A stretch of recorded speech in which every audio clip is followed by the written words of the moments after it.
இந்த சம்மர் டைமில் என்னென்ன ரோஸுக்கு வந்துட்டு லிக்விட் ஃபெர்டிலைசர் நம்ம கொடுக்கலாம் அப்படின்றத பார்த்துக்கிட்டிங்கன்னா, அரிசி பருப்பு இந்த கழுவுற தண்ணியெல்லாம் எடுத்து வந்துட்டு 2-3 நாளைக்கு நல்லா புளிக்க வச்சுட்டு அதுக்கப்புறம் நம்ம ரோஸுக்கு பயன்படுத்தலாம். ஒரு வாரம் நல்லா புளிக்க வச்ச மோரை ஒரு கப்பு நம்ம எடுத்துக்கிட்டு அதோட 10 மடங்கு தண்ணி ஆட் பண்ணி 1/2 ஸ்பூன் மஞ்சத்தூள் கலந்து நம்ம ரோஸ்களுக்கு கொடுத்துட்டு வரலாம்.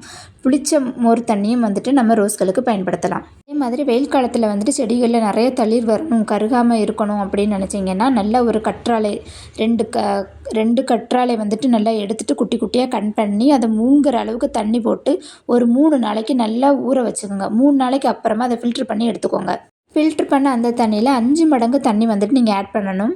நீங்கள் அதுக்கப்புறமா எந்த டைமில் நீங்கள் ஸ்ப்ரே பண்ணணும்னு பார்த்துக்கிட்டிங்கன்னா, ஈவினிங் 7 மணிக்கு அப்புறமாட்டு ஒரு 3 நாளைக்கு தொடர்ந்து நீங்கள் ஸ்ப்ரே பண்ணி கொடுத்துட்டே வந்தீங்க அப்படின்னா சூப்பரான துளிர்களும் மொட்டுகளும் இந்த மாதிரி பூக்களையும் பார்க்க முடியுங்க. அதே மாதிரி புது துளிர்கள் வர ஆரம்பிச்சதுக்கப்புறமா 4 நாளைக்கு ஒரு முறை நீங்கள் வந்து கண்டினியூஸாக ஈவினிங் டைம் கொடுத்துட்டு வாங்க. ஒரு 15 நாளைக்கு இதே மாதிரி நீங்கள் கண்டினியூவாக ஈவினிங் டைம் ஸ்ப்ரே பண்ணிங்கன்னா இந்த மாதிரி பூக்களை பார்க்க முடியும். இந்த மெத்தடை நீங்கள் ஃபாலோ பண்ணுறீங்க அப்படின்னா மத்தியானம் 12 to 3 மணிக்கு அடிக்கிற டைரக்ட் சன்லைட்டில் வந்துட்டு இந்த செடிகளை வைக்காதீங்க. Happy gardening.